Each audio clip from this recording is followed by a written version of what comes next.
బెదిరించే కార్యక్రమం చేశాడు. ఓటమి భయం వచ్చినప్పుడు చంద్రబాబు నాయుడు గారు ఇలాంటి వేషాలన్నీ వేయటం అనేది కొత్త ఏమీ కాదు అనే విషయాన్ని ప్రజలు తెలుసుకోవాలని మనం చేస్తున్నాం. చిత్రం ఏంటంటే శ్రీదేవితో వెళ్ళాడు. ఎందుకంటే పార్టీలో మా పార్టీలో గెలిచిన ఆయనకి ఓటేసింది, క్యాష్ కొట్టి తీసుకుంది. ఇప్పుడు ఆయన అమ్మటే తెలుగుదేశం ఊరేగింపులో తిరుగుతుంది అనుకో, అది వేరే విషయం. ఈయన వెళ్ళాడు.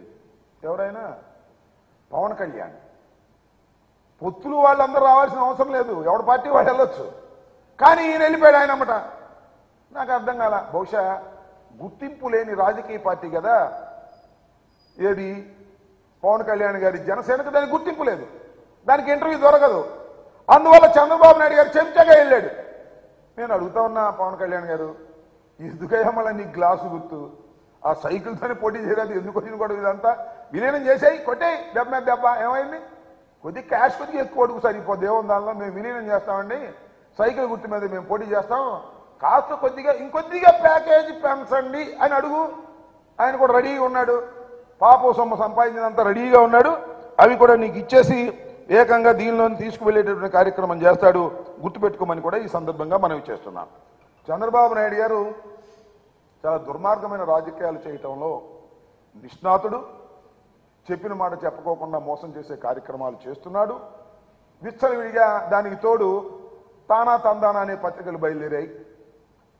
అవి చూస్తే ఒకవేళ నిజంగా ఎప్పుడన్నా నేను కొన్ని పెద్దలు చదువుతుంటా పైన హెడ్డింగ్లు, ఎవరు చూడమాక నాకు చూస్తే ఎట్లా ఉంటుందంటే చంద్రబాబు నాయుడు వచ్చేసి అధికారంలో కూర్చున్నట్టే ఉంటుంది. ఆ ఈనాడు ఒకటి ఆంధ్రజ్యోతి ఒకటి రాస్తుంటే అయిపోయింది వైఎస్ఆర్ కాంగ్రెస్ పార్టీ పని, తెలుగుదేశం అధికారంలోకి వచ్చేసింది అనేటువంటి పిచ్చిరాతలు రాస్తున్నారు, అభూత కల్పనలు రాస్తున్నారు. జగన్మోహన్ రెడ్డి గారి మీద రాస్తున్నారు. జగన్మోహన్ రెడ్డి గారు అంటే జైలుకి వెళ్ళిపోతాడంట, ఎన్నో వాయిదాలు లెక్కేశారు, ఆ వాయిదాలకు హాజరు కాలేదంట అని రాస్తారు. అది రాత్రి రాశారు. ఒకవేళ అది ఊహించుకుని రామోజీ రాస్తున్నాడు. షర్మిల గారు వస్తేనంట జగన్మోహన్ రెడ్డి గారు ఏదో అన్నా అంట, రాధాకృష్ణ రాస్తాడు బల్ల కింద ఉన్నాడో బాత్రూంలో ఉన్నాడు, నాకు అర్థం కాల. ఎందుకంటే ఈ పిచ్చి మీకు, మీరు ఎన్ని చేసినా ఎన్ని దుష్టాగ పన్నాగాలు చేసినా తిరిగి మళ్ళా ఈ రాష్ట్రంలో వైఎస్ జగన్మోహన్ రెడ్డి ముఖ్యమంత్రి. దొంగ ఓట్లతో మాకు పని లేదు, మాకల్లా ప్రజాస్వామ్య పద్ధతుల్లో ప్రజలకు మేలు చేశాం, ఇచ్చిన ప్రతి వాగ్దానాన్ని నిలబెట్టుకున్నాం, ప్రజల గుండెల్లో చిరస్మరణీయమైన ముద్ర వేసుకునే క్రమంలో జగన్మోహన్ రెడ్డి పరిపాలన చేశాడు.